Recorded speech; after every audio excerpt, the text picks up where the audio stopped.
Hello there, and welcome to Lesson 6 and the Present Simple.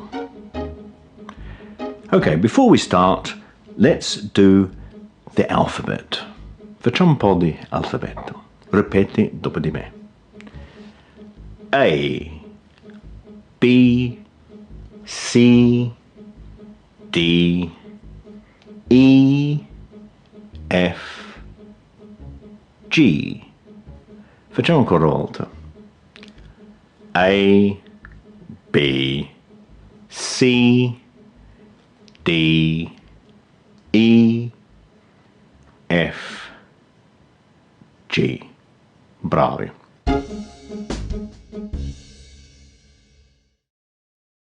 Ok. I presenti semplici. Quindi i presenti semplici si usa per le cose che sono sempre o delle volte vero. Guardiamo questi esempi. Loro dicono we read a lot. Noi leggiamo tanto. Quindi they're looking at their books. Stanno guardando i loro libri. They read a lot. Loro leggono tanto. Lui sta pensando I like ice cream. Mi piace il gelato. Quindi, he's eating an ice cream. Lui sta mangiando un gelato. He likes ice cream. Lui piace il gelato. Quindi, they read. Loro leggono. He likes. Lui piace. I work. Io lavoro, eccetera, sono tutti esempi dei presenti semplici. Quindi, I, we, you, they, io, noi, tu o voi, loro, essi, read, like, work, live, watch, do, have. Quindi read, leggere, like, piacere, work, lavorare, live, vivere, watch, guardare, do, fare, and have, avere.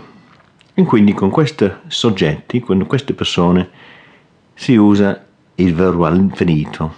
Invece con la terza persona singolare, he, she, it, lui, lei, esso, un oggetto singolare, si aggiunge s. So, he reads, he likes, she works, she lives, she watches, she does, she has.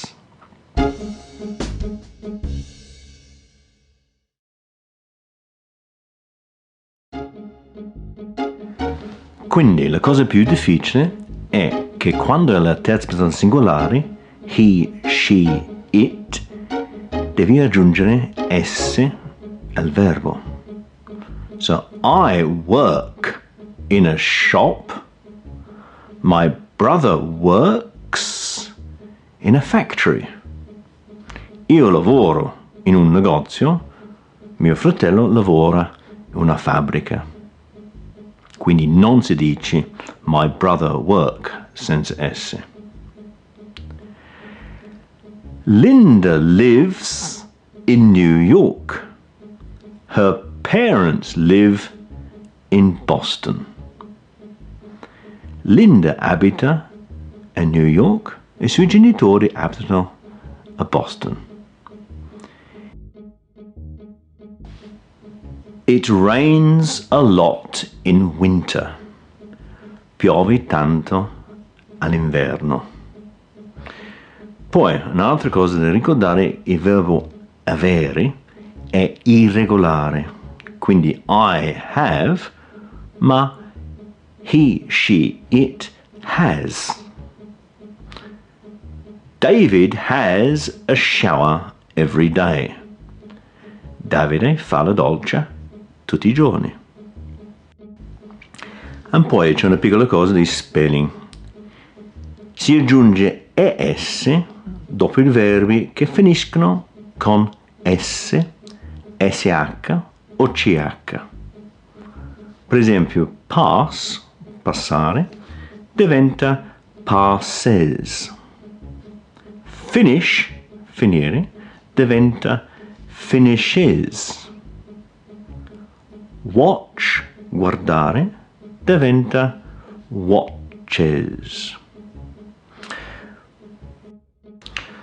Poi un'altra piccola regola è i verbi che finiscono con un consonante più Y, si toglie Y e si mette un I normale e S. Per esempio, study diventa studies, studiare.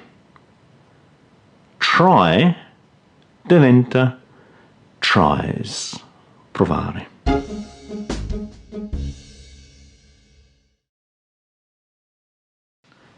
In più, do, fare, diventa does. Go, andare, diventa goes. Quindi usiamo presenti semplici per le cose che sono veri in generale o per le cose che succedono delle volte o sempre. I like big cities. A me piace le città grandi. The shops open at 9 o'clock and close at 5:30. I negozi aprono alle 9 e chiudono alle 5:30. James works very hard. He starts at 7:30 and finishes at 8 o'clock in the evening. James lavora molto duro, molto seriamente. Lui comincia alle 7:30 e finisce alle 8 alla sera. The earth goes round the sun. La terra gira attorno il sole. We do a lot of different things in our free time. Noi facciamo tante cose diverse in nostro tempo libero. It costs a lot of money to stay at luxury hotels. Costa tanti soldi per restare negli alberghi di lussi.